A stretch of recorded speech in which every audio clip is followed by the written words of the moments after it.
Shalom, apa kabar saudara dan saudari? Dan di kesempatan ini saya mewakili Renungan Awan Biru untuk mengucapkan selamat tahun baru.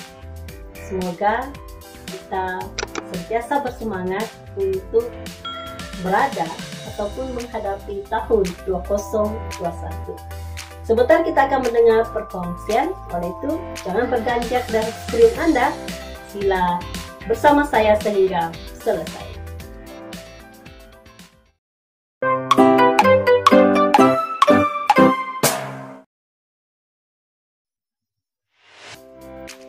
Mari kita bersama-sama melihat Alkitab kita yang terdapat di dalam Injil Yohanes. Yohanes pasal 15 ayat 4 hingga ayat yang kelima, cuma 2 ayat saja. Yohanes pasal 15 ayat 4 dan ayat yang kelima berbunyi demikian, "Tinggallah di dalam aku dan aku di dalam kamu, sama seperti ranting tidak dapat berbuah dari dirinya sendiri kalau ia tidak tinggal pada pokok anggur. Demikian juga kamu tidak berbuah jikalau kamu tidak tinggal di dalam aku. Akulah pokok anggur dan kamulah ranting-rantingnya. Barang siapa tinggal di dalam aku dan aku di dalam dia, ia berbuah banyak, sebab di luar aku kamu tidak dapat berbuat apa-apa." Berdasarkan teks ini kita akan mendengar satu tema, yaitu Tuhan ada dalam hati kita. Tema kita, Tuhan ada di dalam hati kita. Tahukah saudara dan saudari bahwa setiap orang yang percaya dan sudah menerima Yesus sebagai Tuhan dan Juru Selamatnya, Tuhan itu ada dalam hati kita. Tuhan jauh lebih dekat daripada yang kita pikirkan, jauh lebih dekat daripada yang kita bayangkan, yaitu Tuhan ada dalam hati kita. Yohanes pasal 15 ayat 1 sehingga ayat yang ke-8 merupakan salah satu khotbah-khotbah terakhir Tuhan Yesus untuk menguatkan, meneguhkan, dan memberikan persiapan kepada murid-muridnya untuk menghadapi kehidupan yang baru, yaitu sebuah kehidupan tanpa Tuhan Yesus. Tuhan Yesus mau memberitahu murid-muridnya, walaupun ia sudah tidak bersama-sama dengan mereka secara mata kasar, namun Tuhan Yesus ada dalam hati mereka, yaitu jikalau mereka tetap tinggal di dalam ajaran Tuhan Yesus, tidak kembali kepada kehidupan yang lama, yaitu tetap kekal dalam ajaran Tuhan Yesus, dan Tuhan Yesus tinggal dalam hati mereka, dalam kehidupan mereka. Sama juga halnya dengan kita pada hari ini. Hari ini kita berada di tahun yang baru. Tahun yang baru, sebuah kehidupan yang baru, cabaran yang baru, cobaan yang baru. Dan hari ini juga, firman Tuhan juga mengajar kita bahwa ada harapan, ada pengharapan, ada kekuatan, ada keyakinan yang bakal kita hadapi pada tahun ini. Jikalau kita punya pengetahuan, punya kepercayaan bahwa Tuhan ada dalam hati kita. Tuhan ada di dalam kehidupan kita, di dalam kita menghadapi tahun ini. Apapun cabaran yang kita hadapi tahun ini, apapun itu cobaan yang kita hadapi, jikalau Tuhan ada dalam hati kita, jikalau kita tetap tinggal, tetap percaya kepada Tuhan, ajarannya, tidak berganjak, apapun cabaran itu, apapun tawaran dunia ini, jikalau kita tidak berganjak dengan kepercayaan iman kita, dan Tuhan tinggal dalam hati kita, kita menghargai kehadiran Tuhan dalam hati kita, kita menghormatinya. Ada berkat, ada sumber yang kita perolehi dalam kehidupan kita. Mari kita lihat apakah berkat-berkat yang kita perolehi dengan keyakinan dan kesadaran bahwa Tuhan ada dalam hati kita. Yaitu dalam ayat yang keempat. Ayat yang keempat memberitahu kita bahwa Tuhan adalah sumber kehidupan. Sumber kehidupan, sumber kekuatan bagi kita. "Tinggal di dalam aku dan aku di dalam kamu. Sama seperti ranting tidak dapat berbuah dari dirinya sendiri kalau ia tidak tinggal pada pokok anggur. Demikian juga kamu tidak berbuah jikalau kamu tidak tinggal di dalam aku." Tuhan Yesus berkata, "Akulah pokok anggur yang benar. Akulah pokok yang benar. sebuah pokok yang mampu memberikan kehidupan, memberikan nafas kepada rantingnya, sehingga rantingnya menghasilkan buah. Jadi Tuhan adalah sumber kehidupan, sumber kekuatan bagi kita yang sudah percaya kepadanya, apabila kita punya kesadaran, keyakinan, dan menghargai, menghormati bahwa Tuhan ada di dalam hati kita, dan kita tetap tinggal di dalam ajarannya. Yang kedua, berkat yang kita perolehi bahwa Tuhan adalah sumber kejayaan dan keberhasilan bagi kita. Ayat yang kelima, akulah pokok anggur dan kamulah ranting-rantingnya. Barang siapa tinggal dalam aku dan aku di dalam dia, ia berbuah banyak. Sebab di luar aku kamu tidak dapat berbuat apa-apa. Di luar aku kamu tidak dapat berbuat apa-apa, kata Tuhan Yesus. Jadi saudara dan saudari, untuk memperolehi kejayaan, keberhasilan dalam hidup kita di dunia ini, kita harus tetap tinggal dalam Tuhan, dan Tuhan harus tinggal dalam hati kita. Dan inilah yang dilakukan oleh orang-orang yang percaya kepada Tuhan. Mengetahui bahwa Tuhan ada dalam hatinya, menghargai dan menghormati dengan cara melakukan perintah Tuhan, maka kita akan memperoleh keberhasilan, kejayaan dalam hidup kita. Apapun yang kita lakukan pada hari ini, apapun pekerjaan yang kita sedang lakukan, tekuni pada hari ini.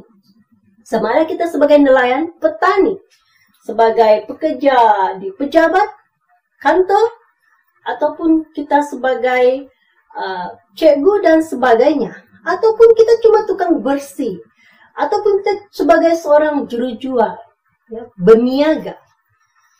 Tuhan berkata, di luar daripada Tuhan, kita tidak akan memperoleh keberhasilan. Tidak dapat berbuat sesuatu yang baik. Berbuat sesuatu yang baik. Berbuat sesuatu yang baik ini mendatangkan kebaikan pada diri sendiri juga pada orang-orang di sekitar kita. Tetapi, saudara dan saudari, jika memperolehi keberhasilan yang jahat, pasti mendatangkan akibat yang buruk. Jadi Tuhan adalah sumber kejayaan dan keberhasilan bagi kita. Jikalau Tuhan tetap tinggal di dalam hati kita dan kita melakukan perintahnya, Tuhan adalah sumber keselamatan bagi jiwa kita. Yang ketiga, Tuhan sumber keselamatan bagi jiwa kita. Ayat yang ke-6, barang siapa tidak tinggal di dalam aku, ia dibuang keluar seperti ranting dan menjadi kering, kemudian dikumpulkan orang dan dicampakkan ke dalam api lalu dibakar. Itu bagi ranting yang tidak tinggal dalam Tuhan. Ia tidak hidup, tidak menghasilkan buah, maka dipotong. Karena ia tidak tinggal dalam ajaran Tuhan dan Tuhan tidak ada dalam hatinya, maka ia tidak menghasilkan buah. Tetapi bagi kita yang melakukan perintah Tuhan, tetap tinggal dalam ajaran Tuhan, dan Tuhan ada dalam hati kita, kita pasti menghasilkan buah, menjadi ranting yang menghasilkan buah. Dan Tuhan adalah sumber keselamatan bagi jiwa kita. Jadi Tuhan bukan saja memberikan jaminan kejayaan, keberhasilan dalam kehidupan kita di dunia ini, Tuhan juga memberikan jaminan keselamatan jiwa bagi kita untuk kehidupan dunia yang akan datang. Saudara dan saudari yang terkasih, dalam hidup kita adalah sangat penting untuk kita mengetahui bahwa kita bukan hanya sekadar cukup percaya kepada Tuhan, cukup berkata saya sudah percaya dan menerima Yesus sebagai Tuhan dan Juru Selamat saya. Kita harus memegang itu dan melakukan perintah Tuhan dalam hidup kita. Dan tetap bertahan apapun cobaan yang kita hadapi. Kita harus tetap berpegang, berpaut pada ajaran firman Tuhan. Jangan mau digeserkan. Dan biar Tuhan tinggal dalam hati, dalam kehidupan kita, menjadi keutamaan bagi kita, maka Tuhan adalah sumber kehidupan bagi kita. Maka Tuhan adalah sumber kejayaan bagi kita dan sumber keselamatan bagi jiwa kita. Dan seterusnya, Tuhan itu adalah sumber pertolongan bagi kita. Tempat kita memohon, ya, yang keempat. Ayat yang ketujuh, jikalau kamu tinggal dalam aku dan firman-Ku tinggal di dalam kamu, mintalah apa saja yang kamu kehendaki dan kamu akan menerimanya. Mintalah apa saja yang kamu kehendaki dan kamu akan menerimanya. Tuhan adalah sumber keajaiban bagi orang yang percaya. Tuhan adalah sumber mujizat, sumber kuasa. Saat orang lain tidak bisa melakukannya bagi kita, saat dunia tidak bisa melakukan untuk kita, saat kita putus asa, perkara yang mustahil, tetapi itulah yang mampu menolong kita. Datang kepada Tuhan. Tuhan pasti mampu memberikannya dengan syarat kita adalah orang-orang yang melakukan perintah Tuhan, tetap tinggal dalam Tuhan, dan Tuhan ada dalam hati kita, dan kita menghargai, menghormati kehadiran Tuhan dalam hati dan kehidupan kita. Tuhan kata mintalah, maka Ia akan memberikannya kepada kita. Ayat yang ke-8 merupakan kesimpulan yang Tuhan Yesus berikan kepada murid-muridnya. Dalam hal inilah Bapa-Ku dipermuliakan, yaitu jika kamu berbuah banyak, dan demikian kamu adalah murid-muridku.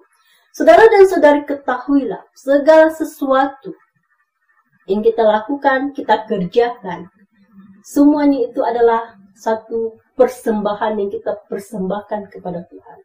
Semuanya itu kita lakukan adalah mendatangkan kemuliaan bagi nama Tuhan. Jadi apapun yang kita perbuat, apapun yang kita kerjakan, semuanya itu adalah untuk Tuhan. Karena jikalau bukan Tuhan, di luar daripada Tuhan, kita tidak akan memperoleh kejayaan dan keberhasilan. Jadi jangan lupa, apapun yang kita lakukan, apapun yang kita kerjakan, semuanya itu adalah kita persembahkan dan kita lakukan untuk kemuliaan nama Tuhan. Oleh itu saudara dan saudari yang saya kasihi, mari kita lalui, mari kita melangkah masuk tahun 2021 ini dengan penuh yakin, dengan penuh percaya diri. Sebab Tuhan ada dalam hati kita, ada dalam kehidupan kita. Ia jauh lebih dekat daripada yang kita bayangkan, yang kita pikirkan. Jadi jikalau Tuhan ada di pihak kita, siapakah yang boleh menakutkan kita? Marilah kita melangkah dengan yakin dan percaya diri pada tahun 2021 ini. Karena Tuhan ada bersama-sama kita. Dan jangan mau digeserkan daripada iman kita. Apapun yang ditawarkan oleh dunia ini. Apapun itu saudara, tetap percaya dan berpegang kepada firman Tuhan. Dan hargai dan hormati kehadiran Tuhan dalam hati kita. Percayalah, kita pasti diberi kejayaan untuk melalui setiap masalah, persoalan yang kita hadapi. Dan bukan itu sahaja, Tuhan janjikan keselamatan jiwa bagi kita. Demikianlah perkongsian pada kali ini. Semoga Anda diberkati. Kita bertemu lagi di lain perkongsian.